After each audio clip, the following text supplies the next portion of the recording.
Buckle up, sports fanatics. This is the Sports Chasers Podcast, your HQ for in-depth sports talk. Join host Kevin L. Warren and crew as they dissect the hottest stories, ignite debates, and bring you closer to the action.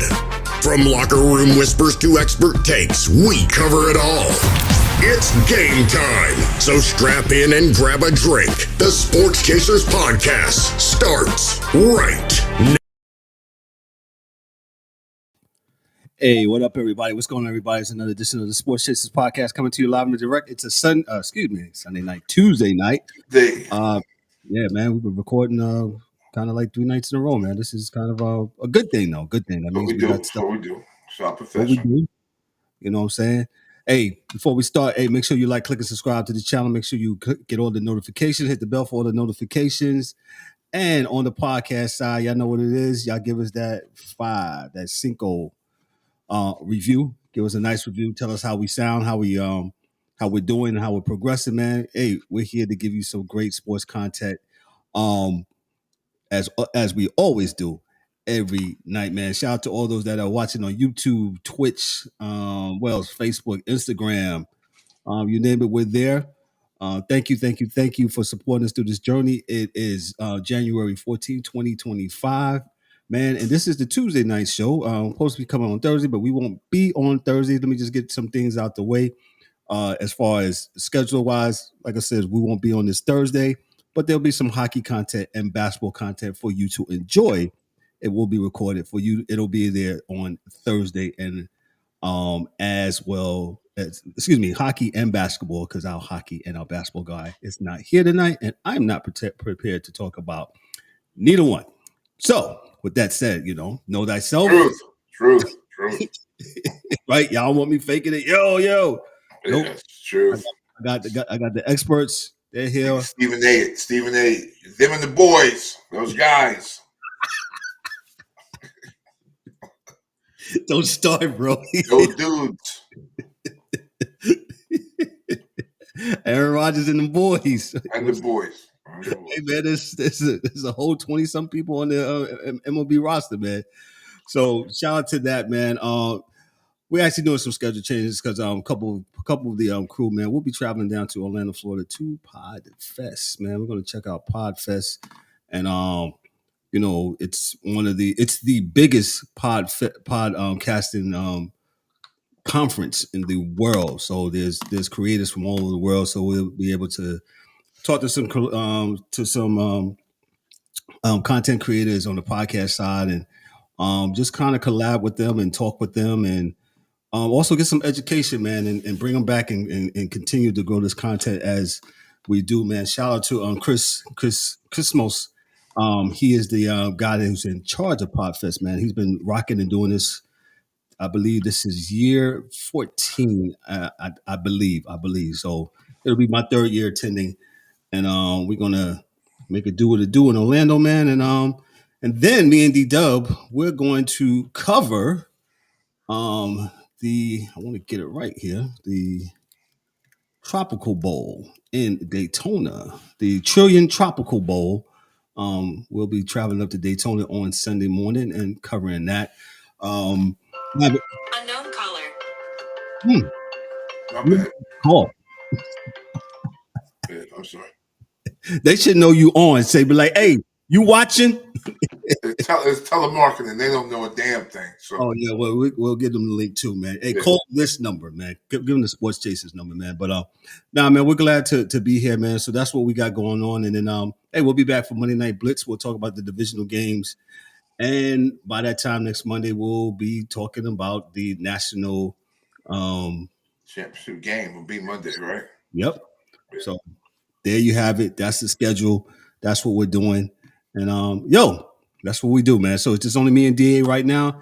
Rest of the fellas are off. I believe Mike Mills should be joining us shortly. But hey, let's get into it. Hey, there was a divisional. Well, call it a game because it was, officially a game. It wasn't a good game, but they called it a game. Yeah. Minnesota got blown out, and their secondary wasn't that good. And I guess it's on to the next for the Rams. Stafford is still a good quarterback. Great. Well, he's mid to great quarterback if he's comfortable in the system Right. and not going back to his old ways of throwing the ball to the other team. Right. And I think he had time because he doesn't move much.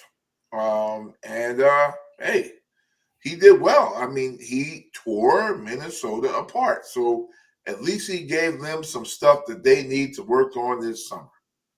Right? Some players they got to reevaluate, and the defense did not look good. Period. No pressure on the quarterback. Really didn't do much. The run game is the run game with the Rams, so it's not a focal point. But what is their focal point? Passing the ball, got destroyed. Cooper Kupp is 4,000 years old. He's catching the ball in the middle of the field with nobody around him. That's a problem.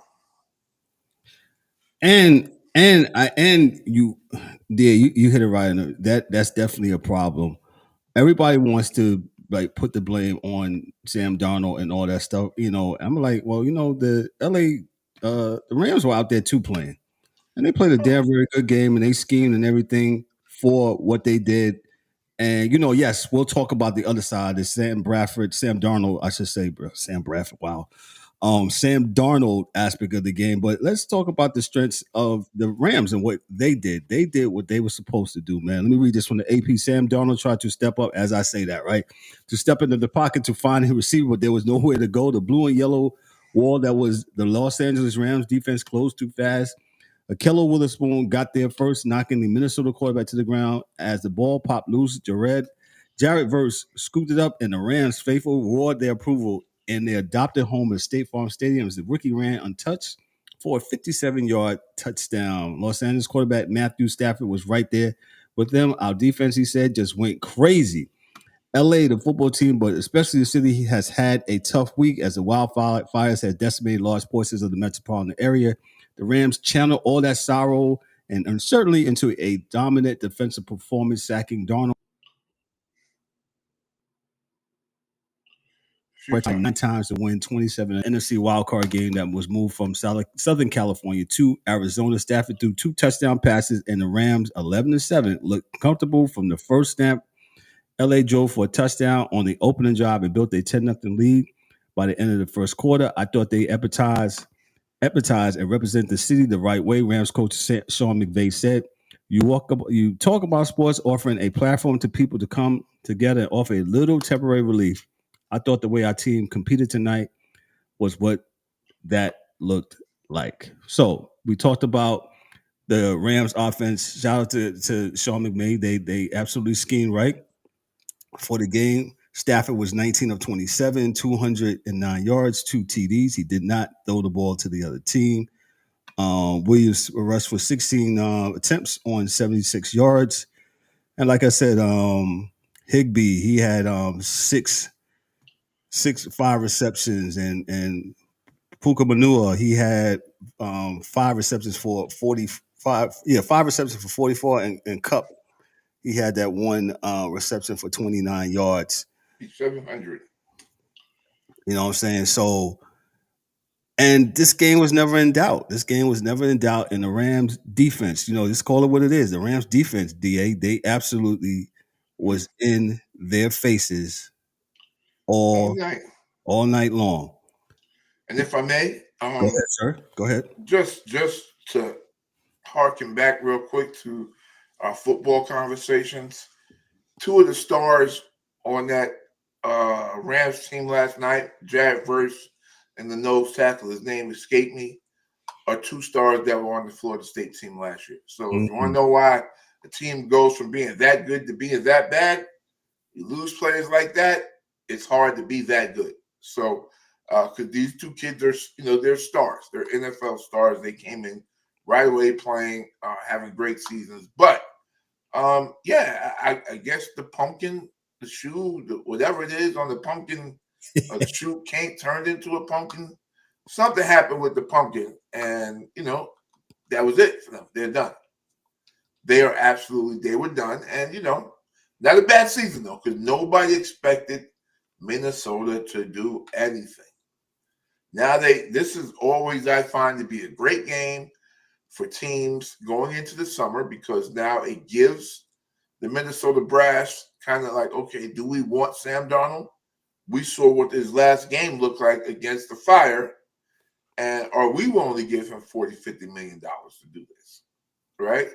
Or are we just going to hang back with the rookie that we have, right? Because that was the plan for the season. The rookie got hurt.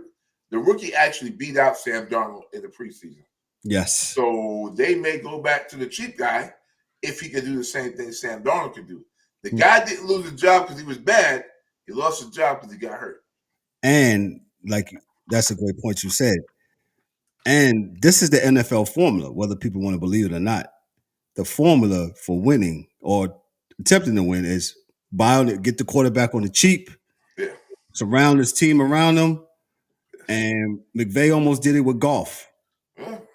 Goff was his first or second year. Almost did it. It didn't do it. And then they traded one another, Stafford for Goff. And Rams went all in.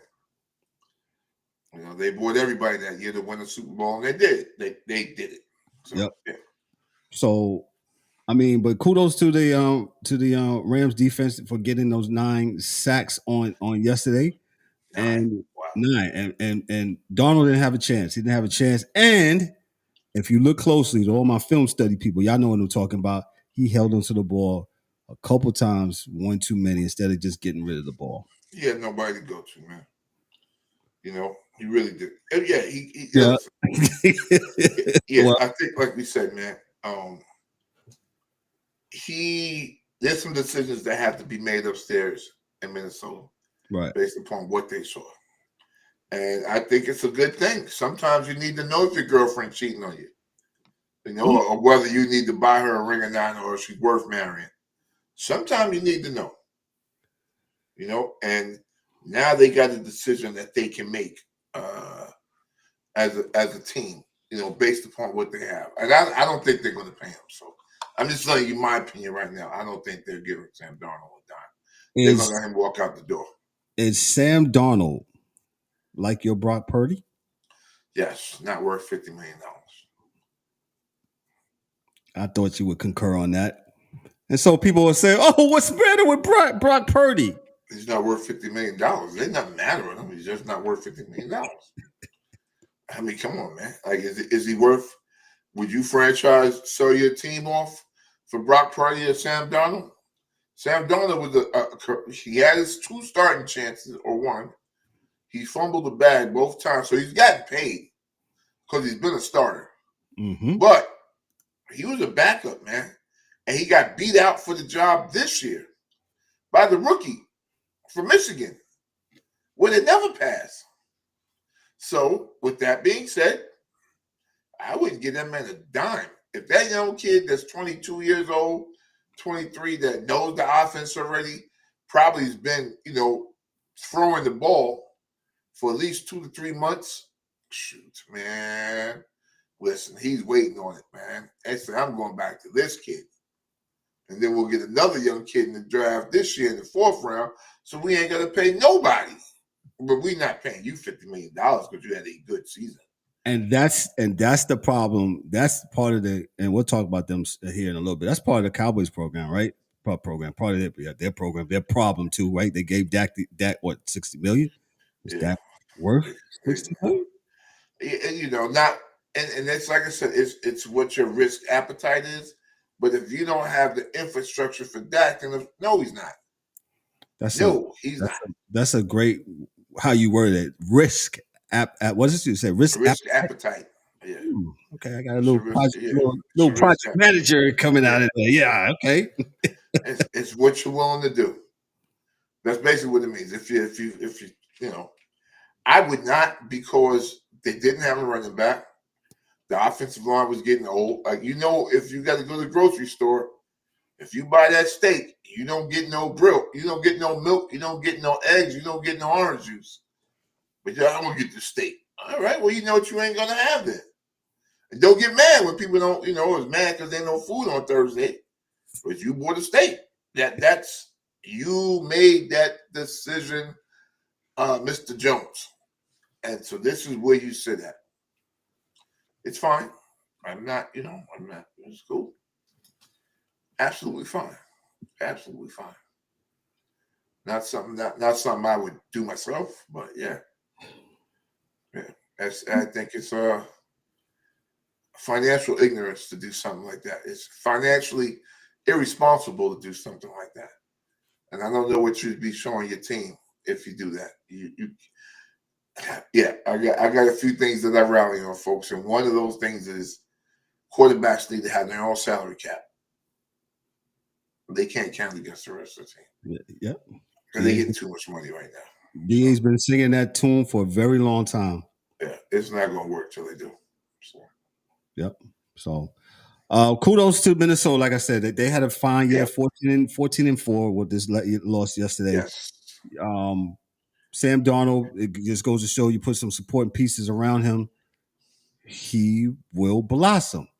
And last night, like you said, DA, LA just schemed for them, and sometimes it's just not your day. They never was really in it, and they got their ass kicked last night, and so be it. Yep. So it's just what it is. Let me go to a story I touched on last night. Man, it's good feeling like we have been on twice, two days in a row. A story that we talked about on last night. Well, let me just go a little bit more in depth because it was kind of like an answer to this. So to speak from Yahoo Sports, Sean Leahy says Pittsburgh Steelers head coach Mike Tomlin had a simple message for teams potentially interested in trading for his services in the offseason. He said, save your time. Tomlin has been head coach of the Steelers since 2007 and was not keen on discussing his future outside of Pittsburgh during his end of season press conference on Tuesday, and was focused on taking what he can from the 2024 season and improving upon it. A component, and this is what he said, a component of that disappointment is I thought this collective was better positioned, maybe more so than in recent years, to not be in this similar place, but we are, Thomas said. There's obviously a lot of work to do, to be quite honest with you. I'm energized in terms of beginning the process of doing it because I'm a competitor, he says. I love this game and the business, even when it's miserable. I've seen so much in it and been through so much of it. Very rarely do I respond to the present circumstances, whether it's positive or negative, because of the depths of the relationship that I have with the game. The Steelers have season ended with a wild card playoff loss for the 5th time in the past 8 seasons, following a 28-14 defeat to the Baltimore Ravens. It was an end-of-month-long slide that began with a 10-3 record after Week 14 and a spot at the top of the AFC North, 2 games ahead of the Ravens. It ended with another early off-season. The Week 14 win over the Cleveland Browns would be their final one of their season as the Steelers finished the regular season with 4 straight defeats before a second loss to the Ravens in the span of 21 days. So we talked about this a little bit, and we had some good chat in the chat. Dante for East Coast Good. He dropped in, man. He says the water is stagnant, and well, that may be. And I pushed back, and I says, if you let Tomlin go, who are you going to have to come in there? And as Dan K, our hockey dude, who's a Steeler fan, says, that is not what this organization does. Just keep firing people. They stick with who they got. For crying out loud, they've had 3 coaches in the last 45 some odd years. Yeah, but this is the great thing about that, right? So Dante says it's stagnant. It's actually not stagnant, right? Because the players change every year, right? And to the point that you alluded to when you started this, Tomlin said he felt better, and he should have, because this team was definitely better than last year's team or the year before where you had the rookie quarterback. So the point that I'm making is, listen, they're trying to bring in pieces, right? And I think they're going to keep one of the 2 quarterbacks, whether it be Russell. If they think they're closer, it'll be Russell because they're not really paying them much. Correct. And if they think they're a little further away, then I don't think they keep Fields, right?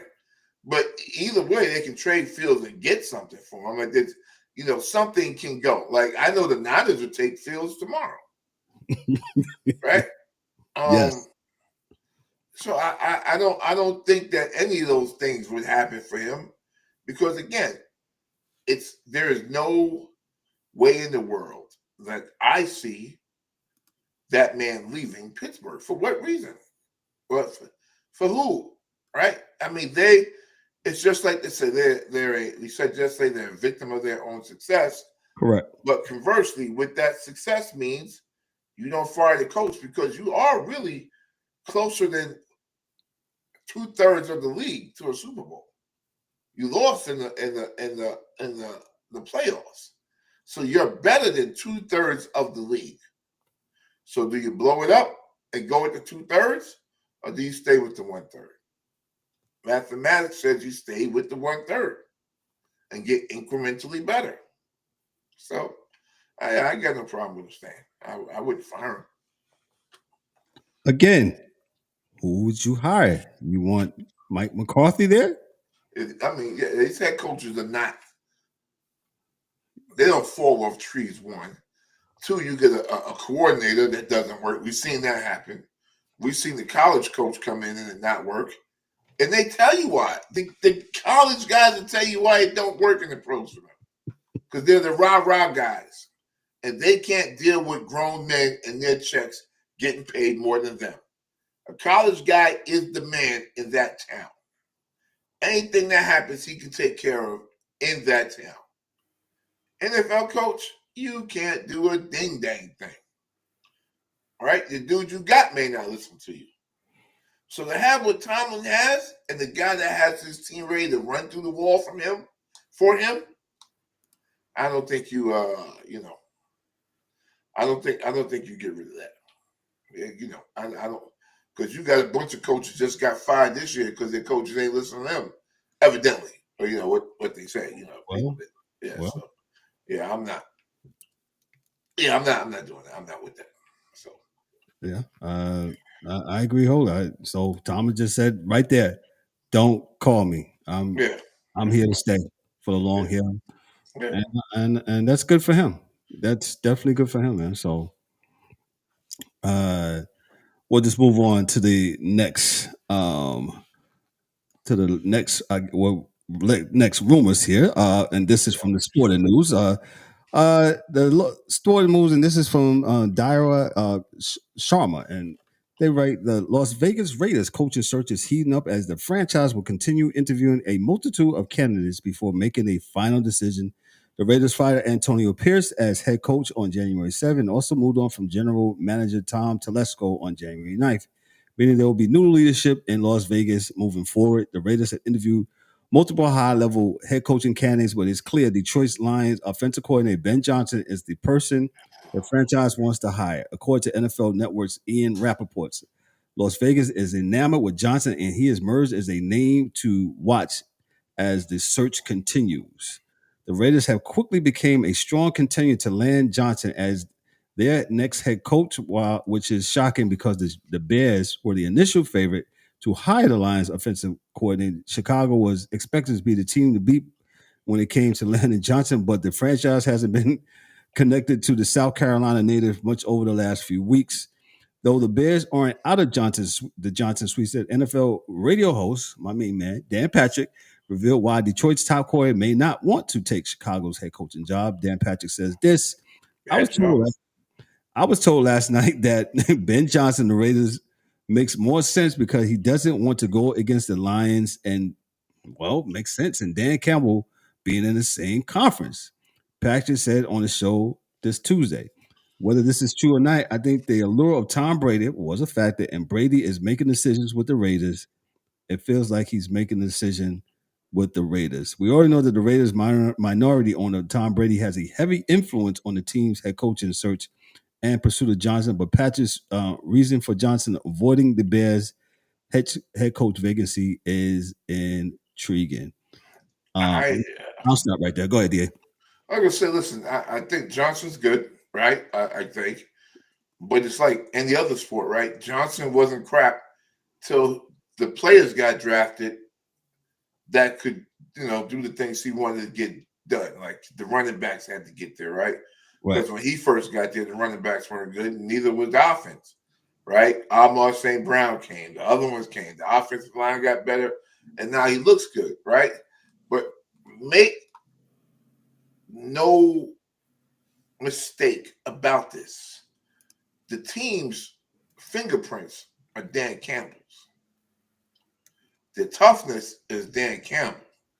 So whatever you want out of that offense, you want the Lions offense, you want the Lions this, you want that type of stuff, then guess what? You're not going to get that because that's not Dan Campbell. That's another dude. He's not going to give you all of Dan Campbell's run through the wall bravado. Because Dan Campbell played and he ran through the wall.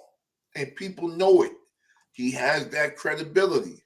So I like I said, I hope that it goes well for the Raiders. But people need to do things in context. These are grown people. I mean, I don't understand how these people don't see context. Like, yeah, he's a great offensive coordinator, getting the same type of players that Dan Campbell does. He got Penny out of Oregon. He got great offensive linemen. He's got a bunch of things that he's doing, man. Facts. That gives that team that type of fingerprint. That offensive coordinator, his fingerprint is very, very small. And it's not to say I disrespect him in his plays, but what I'm saying to you is that it only works because of the players he has. Because if you have the same offense with the Jags, will it work? Well, probably not. Same offense with the Browns, does it work? Probably not. So we'll see. I wish them all well, and I hope everything that Dan Campbell taught that man he uses as a head coach. But it's not the same thing if you didn't do it. If dudes don't respect you doing it and playing, it's kind of hard to put your stamp on a team like that. So, Well, I think most people think one piece fits all, right? And that's not the case all the time. Because like you said, this is Dan Campbell's team. And we all know sometimes the tree, the coaching tree doesn't work out well. Yes. Look at the Belichick tree. Yeah. How has that worked? And before y'all say, oh, Vrabel came from Belichick. No, he didn't. He was a player. He played for Belichick. Yeah, he didn't coach him. But the reality is, you're right, Kevin. And you understand, with a lot of these coaching trees, right, there are two types. There's the technical book trees. And then there's the technical and discipline book. Like, I believe Parcells, to me, he was a disciplined dude and things that, unless it was LT, of course. LT could smoke crack during the game. But the reality was that he had a level of discipline, a level of expectation for players, and an offense per se that he was using, right? Bill Walsh, his thing was basically just the offense. He didn't really get into his coaching tree was West Coast offense. And, whoever runs it, this is what it is, and this is how it works. Parcells had it different. The goddamn Campbell has, I don't know if he'll be able to bring the same type of attitude that the Detroit Lions bring to a game. He's the offensive coordinator. He may get out to the Rams and have the book with all the same plays, and they don't work out there because dudes don't run as hard, and they're not as, buttoned up, or they don't, do everything. They may curve a corner rather than you don't have the same personnel. Yeah, so it's we'll see, and and you don't know if you can get them. That's the issue, because right. Dan Campbell, when you knew you was going there, you knew what you was going there to, and what type of dude you had to be. That's all. That's all. Yep. Shout out to D-Dubs. He's not with us now, but he's in the comments. He's up there talking about Deion to Pittsburgh, Joe Judge, Rex Ryan, Shanahan. Yeah, he's high. He's drinking. He's doing something. Mike Mills, what's up, sir? How are you? Greetings and salutations. Deion to Pittsburgh. Yeah. He's drinking. He's drinking. You gotta take them hats off, man. It's them hats. Oh, them hats killed Minnesota last night, boy. Boy, rest in peace to Sam Darnold. Mills, your thoughts. We'll double back on Minnesota. Your thoughts on the Vikings and the LA Rams game.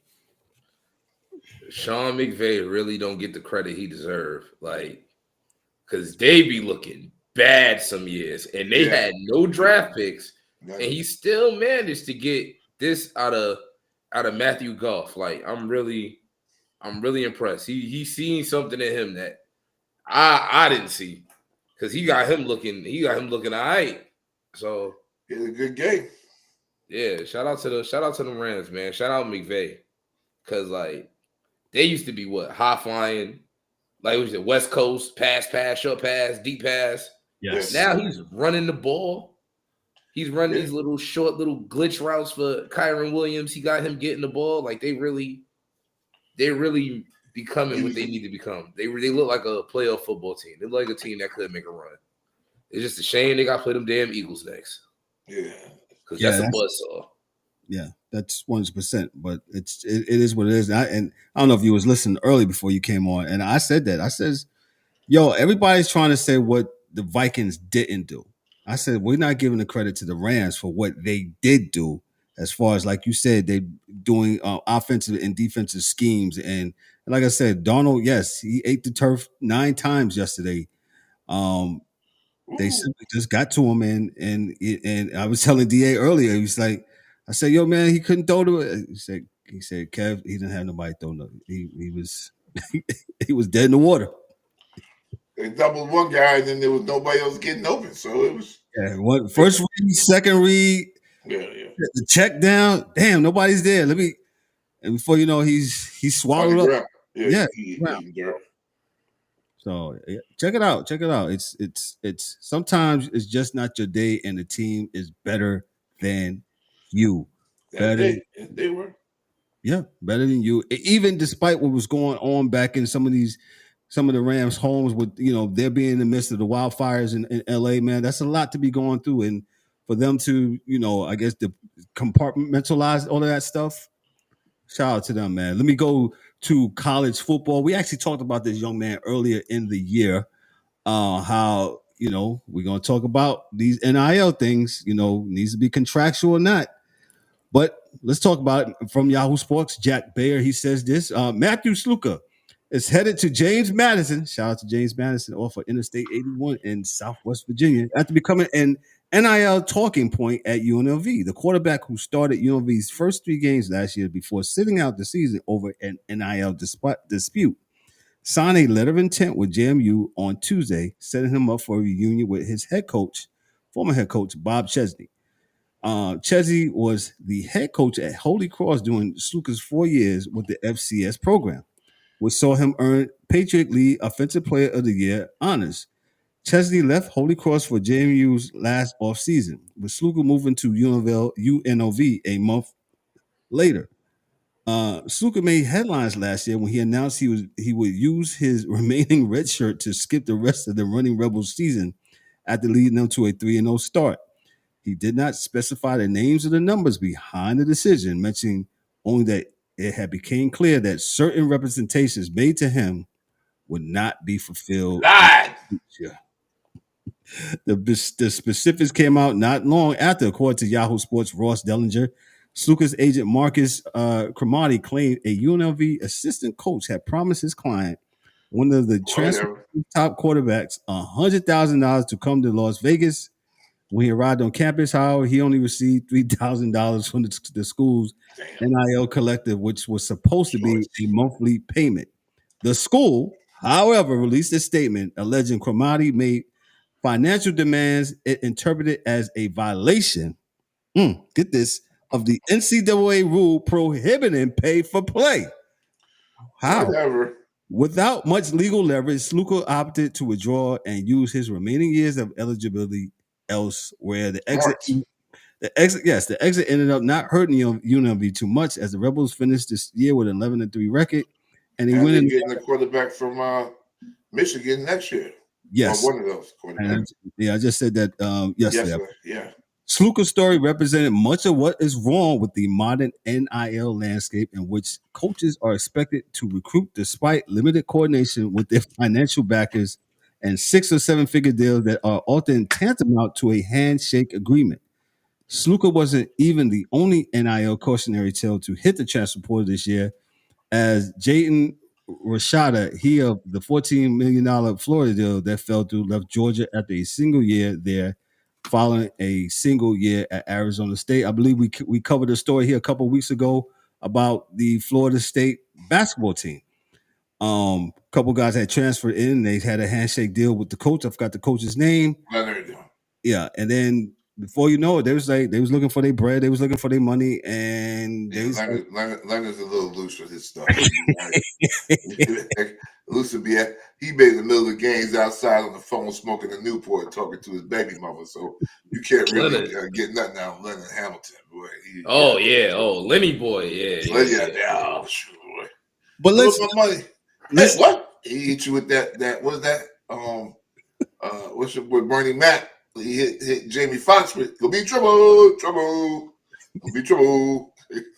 But listen, let's dive into this handshake deals and this letter of intent. It's all nonsense, and I don't blame Sluka. Like we said, we covered this story here about a month or so ago.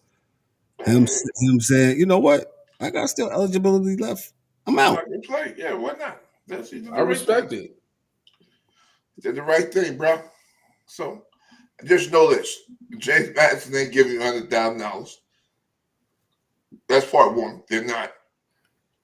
They may half you off 20, 30 grand. Right. But that's for a year. So I mean you good, and you better see, because what James Madison, they're in it for a chip too. Not the FBS chip, they're in it for the FCS chip.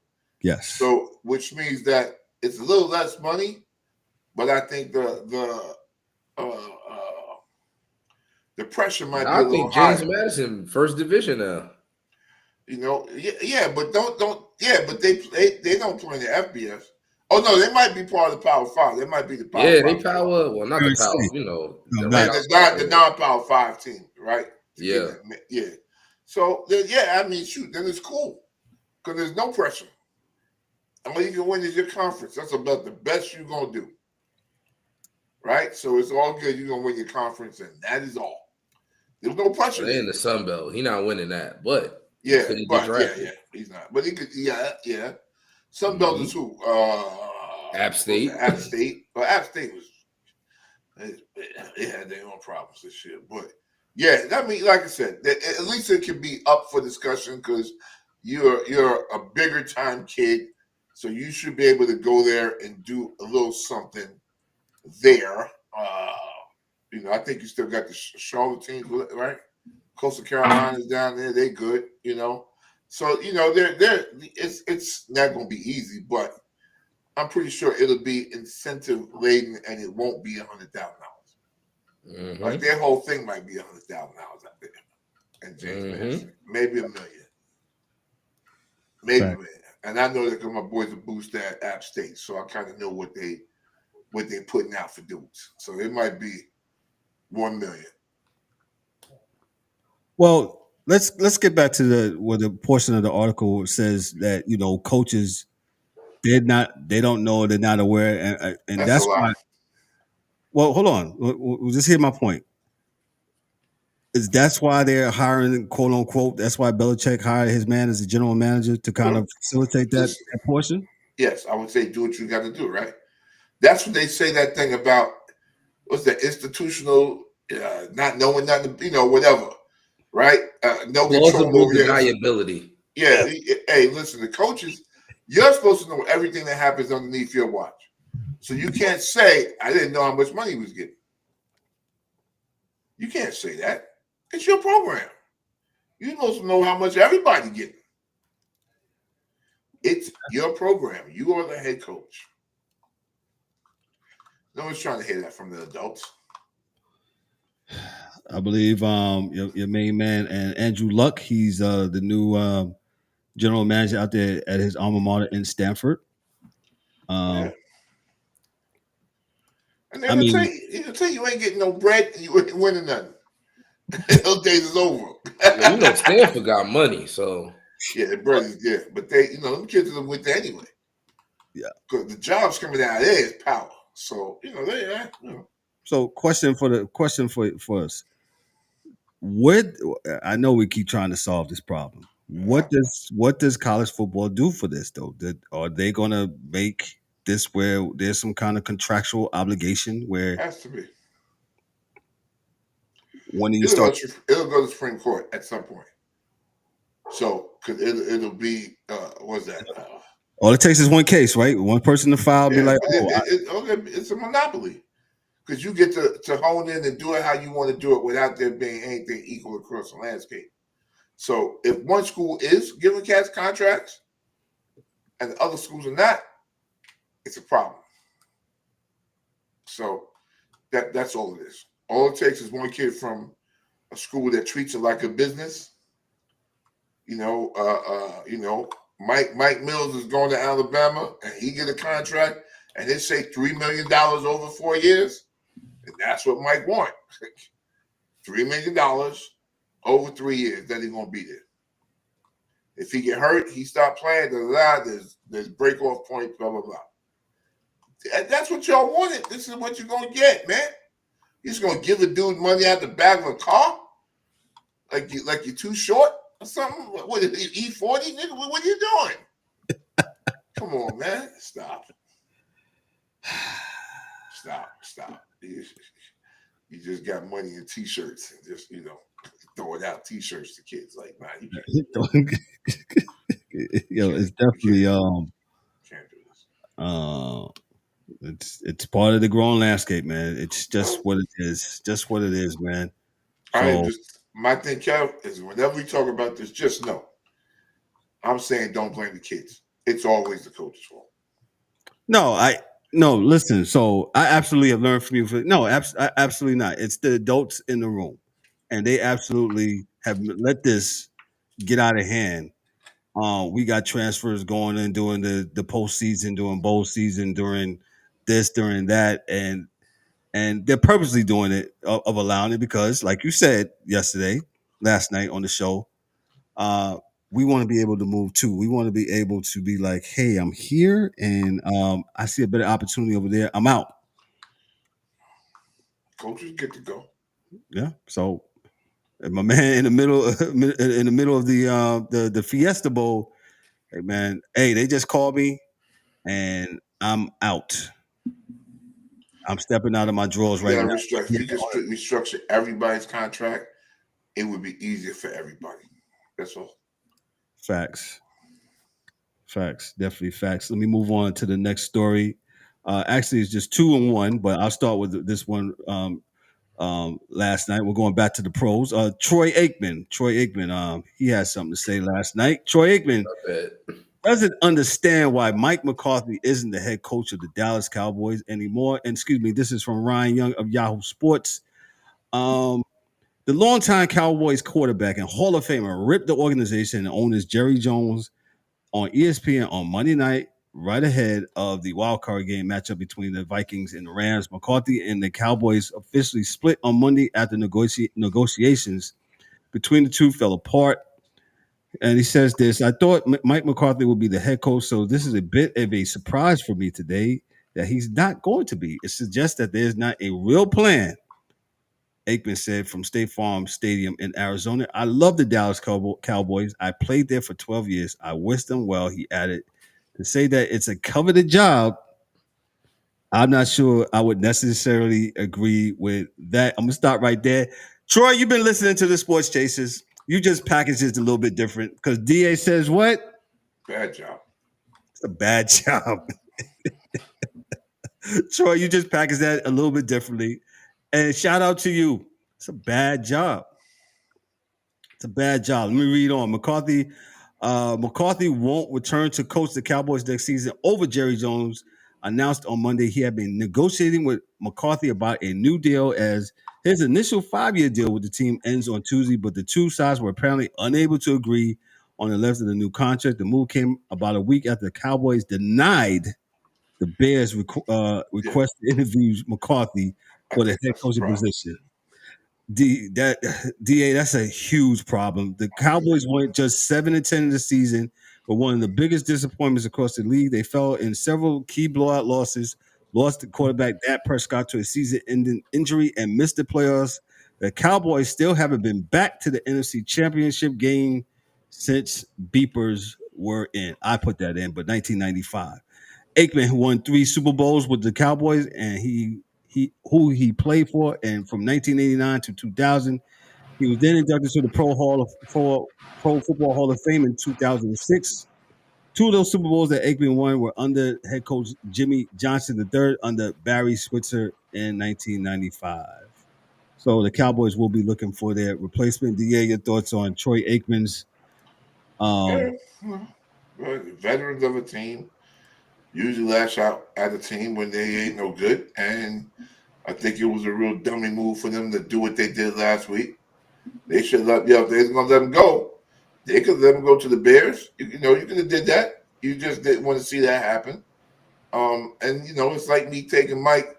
He got a good job now, and me offering him a job at Waffle House. Like, why are we? He might go, I'm good. I ain't gonna do that, right? Unless you just out for buns. You don't want them buns anymore. But you know what I'm saying? Yeah, you don't take a bad job, man. It's a bad job. And it's no matter how you say it, it's a bad job. They get defensive plays, it's a bad job. They get the offensive line, it's a bad job. They get a running back, it's a bad job. They're like Fridays with the Kool-Aid, man. They always missing something. They got water, they ain't got no Kool-Aid. They got Kool-Aid, they ain't got no sugar. It's always something missing with the Dallas Cowboys. It's a bad job. Always. Mike Mills, your thoughts on the Cowboys and their bad jobs? Well, Jerry Jones did DeAndre Swift a favor by not letting Mike McCarthy go to the Bears. Yeah, so I'll give him half a point for that. But it is a horrible job. It is a terrible job. This is like if George Steinbrenner, rest in peace, didn't have a brain. Like, this man, it does nothing conducive to them winning. You gave Dak some money. You gave CD some money. But now everything else is in shambles. And it's just like, it don't make sense. Jerry said he never going to ease out. It's his. He paid the money. I get it. You're going to take it to the grave. But for real, until he's gone, it's just pointless in taking that job. And Mike McCarthy's won what? 1 playoff game, 3 trials. Well, 1 in 4 trials out there. So it ain't all his fault, but it's his fault because he can't run the ball. So he's a Super Bowl winning coach. He won 8. He won 1 Super Bowl. I don't hear that. That's cool, but that only lasts for so long. And he didn't win it in Dallas. So okay, I got you. Yeah, I have a problem with him with the Cowboys. If you're gonna let him leave, just let him leave. Why are we holding on to something that you don't want? Fellas, there's a jealous girl in our town. What are we doing? And Mike, Mike, I like that analogy you made with George Steinbrenner. For all my Yankee and MLB historians, if you remember, the Yankees were a bad baseball club from the early 80s on to the 90s, to the early 90s. George Steinbrenner was doing Jerry Jones things, firing people in the middle of the games. He coming downstairs from the field just doing crazy stuff. And then he got involved. Him and Dave Winfield didn't like each other, and the whole Howie Spira, gambling thing. George got caught up. George was suspended by was it Faye Vincent? Faye Vincent. Yeah, Faye Vincent suspended George Steinbrenner, and that's when Gene Michael, God bless him, and Bob Watson. They was able to take over the Yankees, and they built the dynasty that y'all know of Derek Jeter and the rest of them. They was able to do stuff. They hired Joe Torre, got him in there, and that's what happened.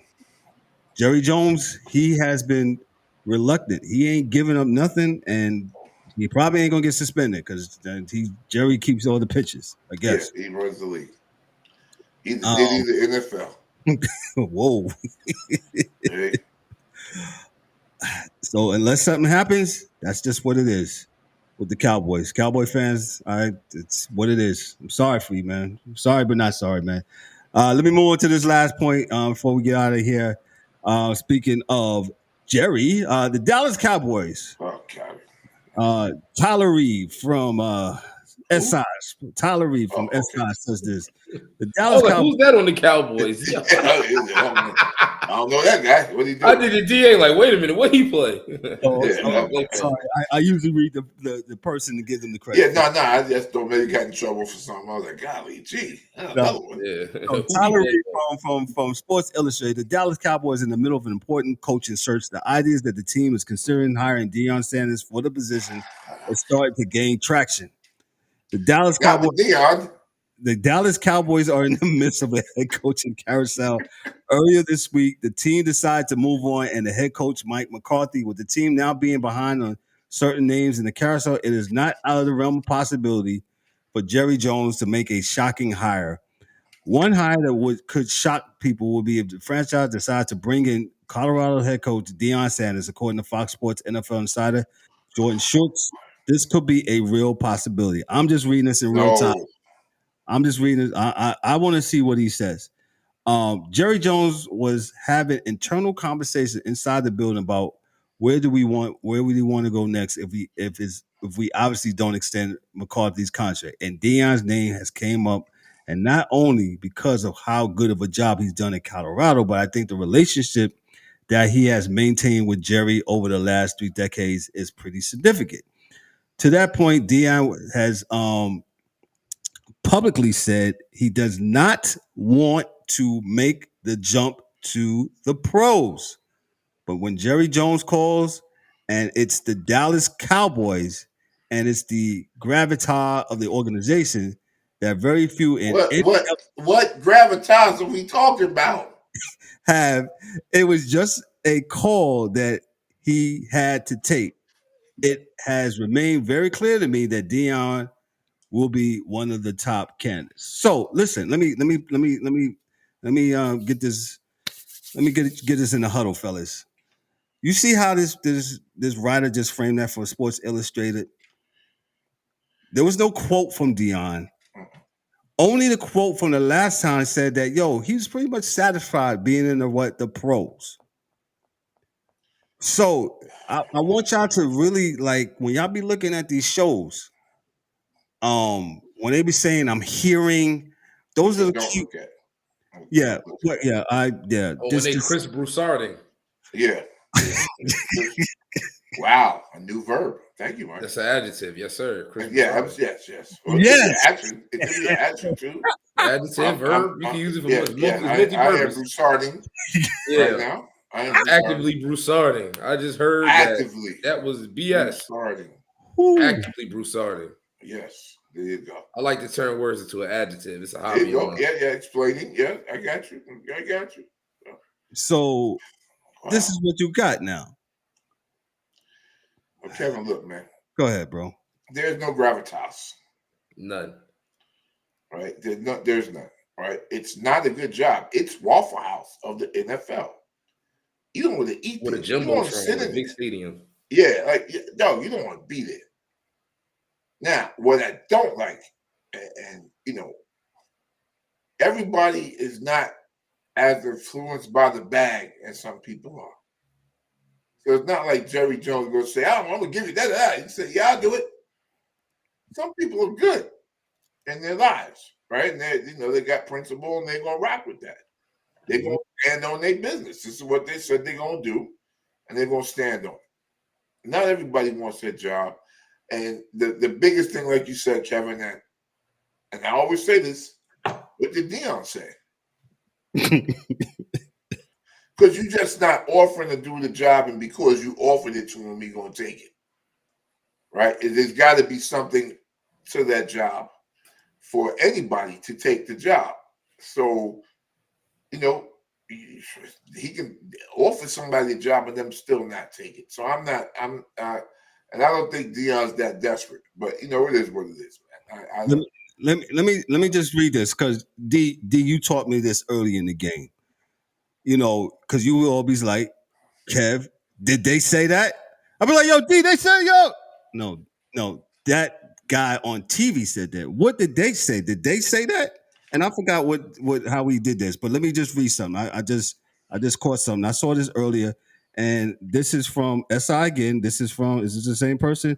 No, this is from Christian Wong, and she said, she says the Deion Sanders NFL rumors, because their rumors are an all-time peak after Dallas Cowboys owner Jerry Jones, reportedly spoke to Sanders about the team's head coaching vacancy this week.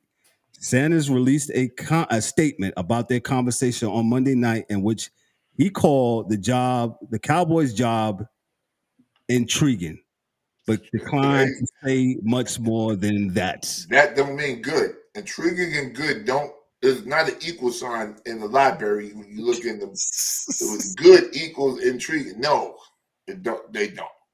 And the last thing I want to let Mike talk, and I'm going to be quiet, is your dog. The reality is that all because he has a good relationship with Jerry Jones doesn't mean you want to work for him. Right? That doesn't necessarily mean it's a good working relationship. It is a good ownership-player relationship because you paid him. Yes. His kids go to games for free. Or he can drop by now and again. But it don't mean it's a good working coach to owner relationship.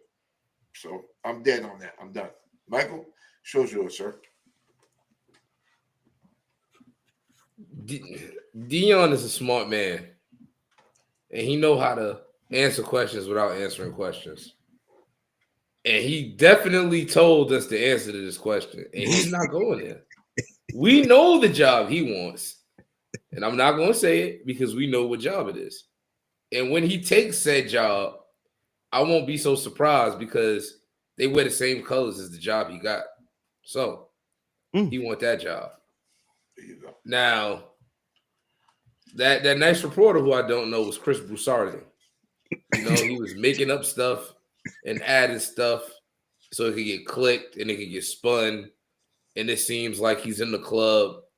But you're not. You're Chris Broussarding. You know what I'm saying? Broussarding. So you get the spelling of that, Mike. Right. So Deion, listen to me. I'm gonna look right at the camera. Deion, listen to me. Do not take that job. We know what job you want. Because you're not gonna be able to coach your son there. You're not. You're not gonna be able to get the guys you want. You're not. You're not gonna be able to do what you want. You're not gonna get the autonomy you want. So please do not take that job if you know, like I know. He's not. Do not take that job. You know what's funny? Ben Johnson, the offensive coordinator for Detroit, and what's my man who's the Jets? He's also the defensive coordinator for Detroit. Aaron Glenn. Aaron Glenn. I don't hear their names being tied to this said what I read. Gravitas of a job. Yeah, no.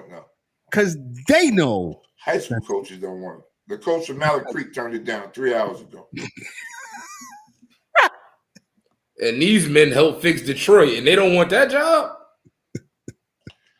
Because they know they can't do what Dan Campbell did.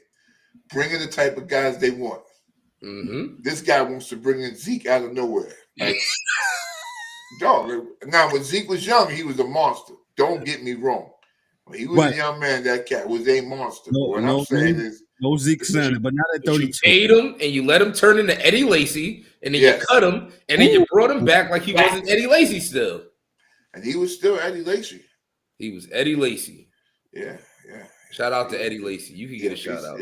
Because Mike McCarthy killed you. That wasn't your fault, buddy. Yeah, he kept feeding you. I thought you was in a Method Man record. So, yeah. HOD, man. Kept feeding you. He kept getting bigger. I'm like, damn, Eddie Lacy, you're looking big there. Hey, my cloud. He was the big back before the back, so because he got big when he got out of Alabama. I was like, damn. So I worked for 2 years, but that was it. I just wanted to just bring this to the audience attention, man, that,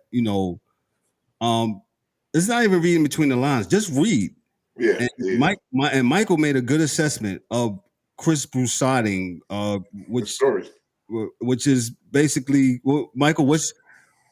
Please get that to us again. I got to get that down.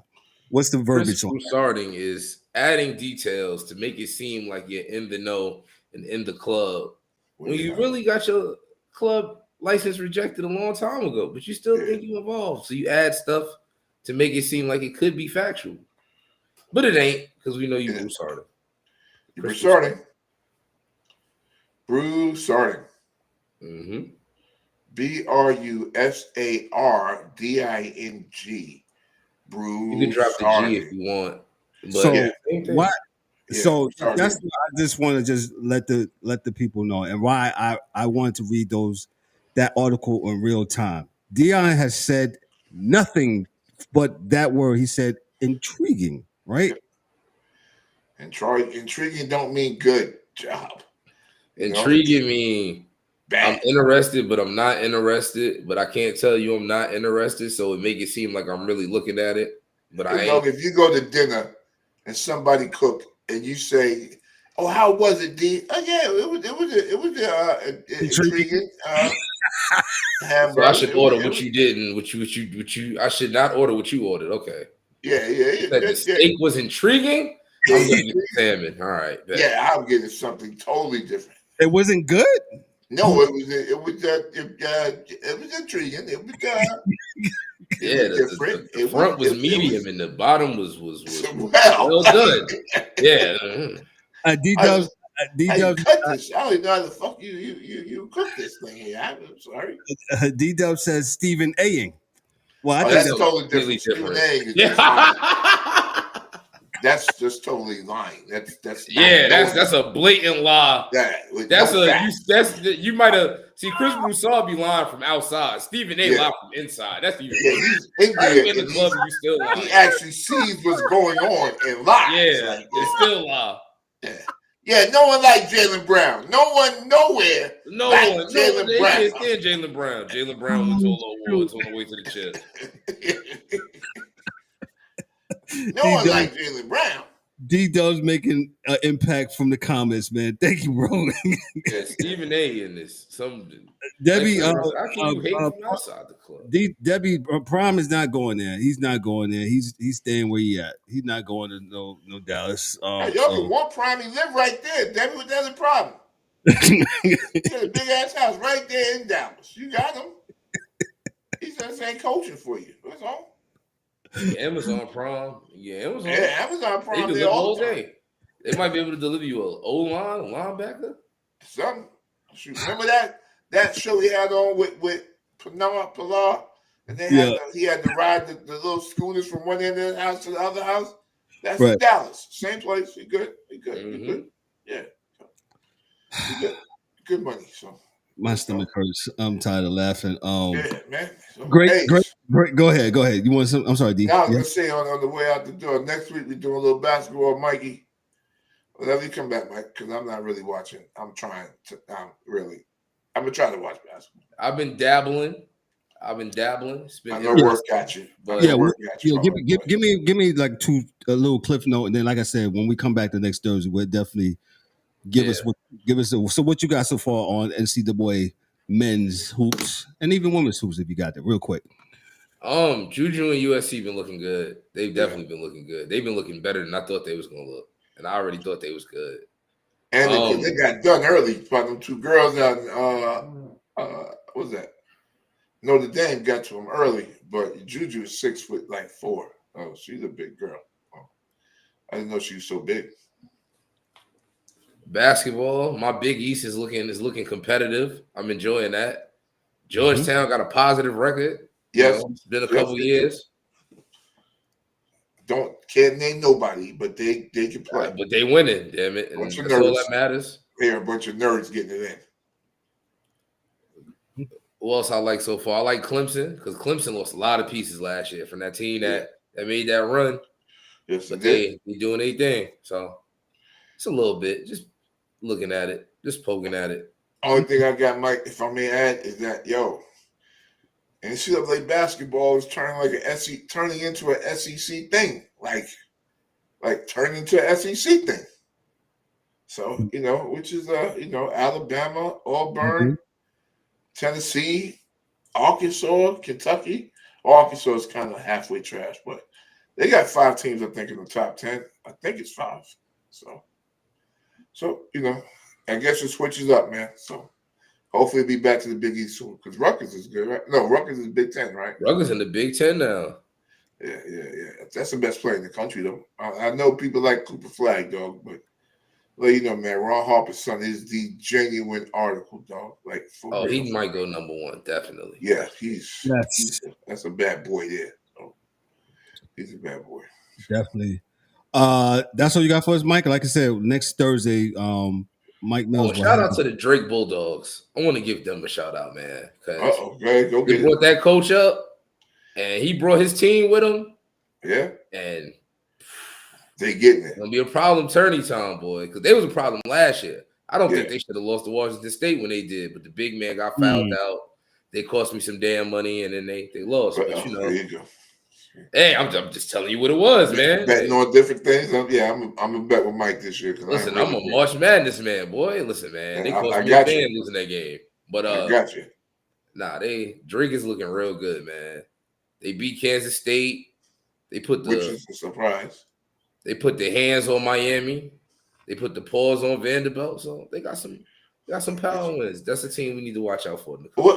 I gotta look at that Central. What's that Central Florida, man? I see what those criminals out there. I mean, those kids out there is doing. That's what Mikey Williams and them at. So let's see what they're doing out there. I gotta check up on them, and see what it is, because they should be good. I mean, they got names. Now, I don't know if they can exist together or whatnot. But they're 11-4 right now, 2-2 in the conference. Conference play just really kicking off. Yeah, that's not bad. Then that's not bad. We'll see in the tournament though, because your guards win the tournament. So you got good guards, you got a good chance of winning. So facts, ball control. Yeah, man. Shout out to Mike Mills for the NCAA men's and women's college breakdown. Just this little breakdown. He'll be back with us to give a full breakdown. Let me give him some applause on that.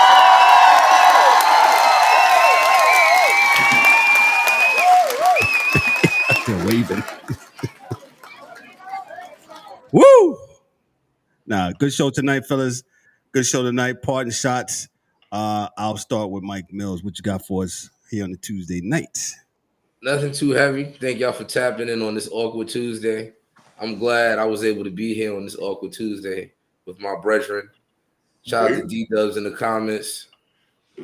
Shout out to everybody else that couldn't be here. Dan, the hockey man, Ryan, James, the angry. Shout out. And we see y'all next week. That's all. Yeah, I know what it is. DA, what you got for us, man? That's good enough for me. DA is pining off of what Mike Mills said. Nothing heavy for me. Like I said, Mike says it's an awkward Tuesday. We did back-to-back shows Monday and Tuesday. We will not be on Thursday. You will have some hockey and basketball segment, I promise you, on Thursday, but it will not be live. But look out for it. Like I said, make sure you hit the bells for the notifications so you get all that. And on the podcast side, do the same thing and give us that 5-star review, man. But go ahead, DA. I'm just putting up my 5. Okay, put up your 5. You got 5 on it. Yeah, 5-star review, man. Write some reviews. Go on that review. Go on Spotify. 5-star review. 5. Yeah, go on Apple. Go on Spotify. Let us know how we do and all that stuff, man. Thank you. That really helps the algorithm for the sports chasers, man. But listen, I'm not going to belabor the point. Listen, on behalf of myself, I'm Kevin Elwan, your host and moderator, for the DA, for Mike Mills, and for the fellas in their absence, for James the Angry One, for Ryan D'Souza, for Daryl D-Dubs, and Dan the hockey dude, man. Yo, this is a Sports Chasers podcast. Excuse me.